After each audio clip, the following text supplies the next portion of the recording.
Hey guys, welcome back to the channel. So today I've got a undefeated Banlist deck profile from my locals. I went 4-0, I went against some pretty meta contending decks, I'd say. Deck worked perfectly. One or two issues with the side deck just because I don't have access to a few cards at the moment, but it did its job. So we'll just quickly run through this. It's all pretty standard, to be honest. So we got 3 Tour Guide, 3 Rhino, 3 Graph as your normal summons. Like, just standard. You can probably get away with 2 Graph, but I know 2 Rhino.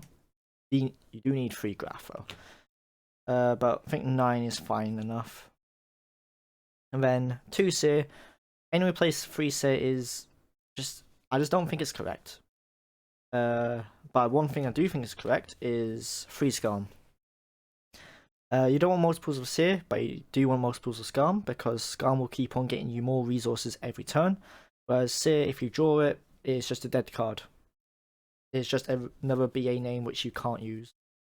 Then we play 2 Farther. You don't need 3. You use Cycle enough. Just 2. Then we play the Alec, the Libic, and the Barbar. People who don't play Barbar are stupid because there's been many times where I get my opponent down to within 1500 life points, and that's easily it's easy to then burn for 1500 because you'll send it on your turn with that Cherubini, and you make a IP or a Beatrice. That Beatrice can send a Seer to then revive a Barbar, or you can have a Seer on the field with IP underneath like a Cherubini. And that also does the exact same thing, where it can still burn for about, I believe, 1800. So it's you can get so much damage off of this Barbar alone if you need to. And then the other 2 names, kind of standard. I will be putting a Cow Cab in soon, once it arrives, but that's what I'm running at the moment. Playing 3 Phantasme, don't at me because they're gold, cheap as possible. It worked, I guess. Sized it out quite a lot because I didn't really go against many Link focused decks, but it worked. Probably won't be siding again. Probably putting the side deck at most, or just cut it all together. But ordinary, very best monster, Backjack, send it off a Rhino, send it off a Beatrice. You get to play in your opponent's turn a lot more. Then of course we got the Dragoon package, stupid strong. Don't need to say much more about that. You can play Cool Buy and then 3 Prosperity. Cool Buy because you hate Ash on your tour guide, or Vela if people are playing that. And Prosperity because you can take away a few cards out your extra deck and be fine, but you'd only want a Prosperity for free because your extra deck is definitely a major resource for you. But you do need this just to see certain pieces. Say if you've got a Graph in hand, you can dig for another BA. If you've got a handful of traps, you can dig for a tour guide or just a trap which then can get you started for next turn. You hard open a tour guide plus a few traps, you can try and dig for a cool buy or dig for other useful trap cards. Or even in grind games, you can go 3 cards deeper into your deck and just see, okay, these are my options. This is what I'm going to need to break the board. I'm going to take it. 2 IDP. Very good card. I probably would play 3 if I had 3, but I'm on the fence about it because it is a hard once per turn, and I think the only hard once per turn other than the Trap Trick. So I think 2 is fine. You minimum have to play 2, but 3 is also okay.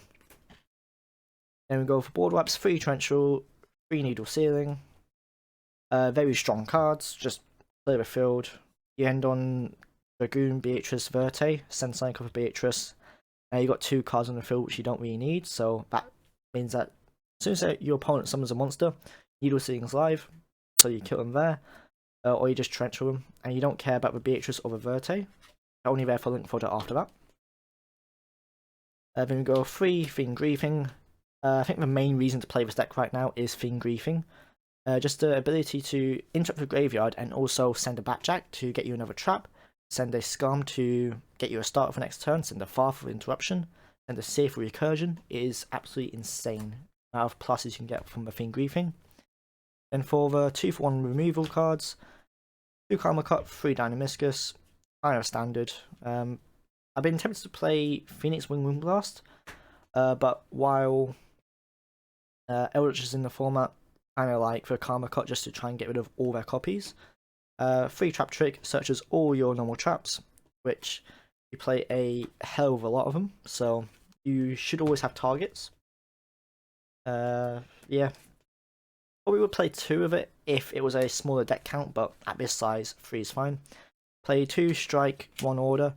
It would be 3 strike, but just haven't got the 3rd one yet. And order in the main is so strong. You don't understand how many times you just win from just activating order and your opponent just can't do anything about it.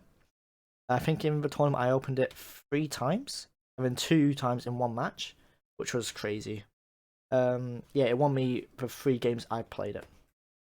So I think that's about 52 cards. Yeah, I believe it's 52. Correct me if I'm wrong. Quick side deck, 1 Pank, 3 Lancia. Was playing Shifter, but I felt that the Shifter hurt me a bit too much, and it wasn't doing enough to my opponents. So Lancia is okay just to deal with a dinosaur matchup, and and Pank stops is okay. It's gonna be swapped out for alphas, but for now Pank is fine. Then I play the Zombie World and Necro World Banshee combo. No, not combo, package. So the whole idea with this is when you go first against Dragon Link or Dino, or any sort of niche role deck, such as like ABC or anything where it needs all of its types to stay the same, you send this off of Beatrice, or you can discard it off of Dragoon, or you can discard it off of Karma Cut or Dynamiscus if you do draw it. But you aim to send it off of Beatrice, and you just banish it, activate Zombie World, and then your opponent can't play. It does conflict a tiny bit with Rhino and your BAs, because Rhino doesn't protect the BAs after that. And then it also means that you got a spell / trap on your field, so you can't special your cards from hand. But if you set this up against the matchups you're siding it into, plus a Dragoon, you're winning that almost, I want to say 9 out of 10 times.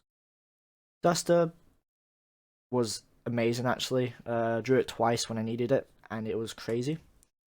2 Book of Moon, not really a big fan of it. It came in occasionally and it did its job, but it just doesn't do enough. This will be coming out for anti-spells. 3 Cosmic, standard removal spell, and then 3 Judgment for when you go first. Yeah, not much else to say. Those 6 cards are kind of standard in this deck now. A quick extra deck, we've got 2 Dante, 1 49, 1 Downed, 1 Beatrice, 1 Zeus. 42 is mandatory just to break the boards, because there's been so many times where I can't break a board without the Fortune Tune, and as soon as I do that, okay, so now they can't target it, they can't really destroy it. I'm gonna summon that, attack, I'm gonna take some damage, and then just go Zeus, and then you win. Because then after that, if you use tuned BAs, and you follow up with like a tour guide, or you just set 3 cards or 4 cards, you shouldn't win that matchup. Because they've put so many resources into their board, you should just grind out from there. 2 Dante is mandatory, Beatrice, very good card, needs to come back to more than 1. 1 Zeus is fine, and Downward is just there to make Zeus easier, or make Zeus with more materials. Link Spider, because if you summon back your Dynamiscus, then you can link it off for this to then make your link plays more efficiently, because this needs effect monsters, and also needs effect monsters, so it helps in that sense, and you can link off your Nibiru token if you'd like. Sometimes it's just worthwhile to keep it because it's quite big half the time. Then link 2s, we've got Verte, IP, Cherubini. Don't cut this card. I've seen people cut it and I cry, because going into time, this card wins you the game, because you can just send Barbar for just make you 2 level 3s, send Barbar, and then just set up some traps, and hopefully you can hold them out until the end phase, or hold them out till times finishes. And it also helps you out Dragoon. If you have Cherubini plus you have a Seer plus Cherubini, and then you go Cherubini target Seer, send Barbar. That Seer is now on 3/4. So if they don't negate the Cherubini here, this is going to be a very big Seer, and you can just crash into the Dragoon if it hasn't used the negate yet. Or you can also send Rhino and then make the Seer actually crash into it and trade. which means that you can get the send off of Rhino, which can be like for a Scarm, for a Graph to some more guys. But this is a very nice interaction. You can also do it on a Dante and make it pretty big, so it's always nice. Also, once you summon out your second tour guide, you go into this just so you can make sure your BA stay alive. IP is the backup plan after Verte fails, or if Verte's already been used, or you milled one of your pieces. IP, Beatrice is very strong, and it's more of a backup plan for when Dragoon has been gone. And Verte summons Dragoon. Don't need to say much more about that. Unicorn, Triz, and Sword. Unicorn for IP, and it's also a very nice removal option. Trisbania for any sort of back row matchups. If you summon this with IP against Eldritch, they just lose. Just outright just lose hard. Because they can't deal with this card on their opponent's turn. And Sword just wins you games. Kind of want to access Code Talker instead, just to have more versatility. But the Sword still does fine. Then one Dragoon, one Purple Dante. Dragoon's so broken, you kind of need to play it. You can get away with not playing it in budget variants, but if you want to win the most amount of games, you want to play it. Purple Dante, normally just prosperity cost if I do draw it, but if it does come out, you do win about 90% of the time when it's summoned. So, that was hopefully a pretty quick deck profile for my undefeated list. So the matchups were Prank Kids game round 1, then I did Dino round 2 and round 3, and then the last round was against ABC, funny enough. So that was 4-0. Not much special to say about the event. Deck did its job. I think I bricked once, but I still got into a situation where I can grind out the match. I think I lost that game, but I was still in a position where I could have taken the game if it wasn't for my own mistakes. So yeah, hope you guys enjoyed, and see you next time.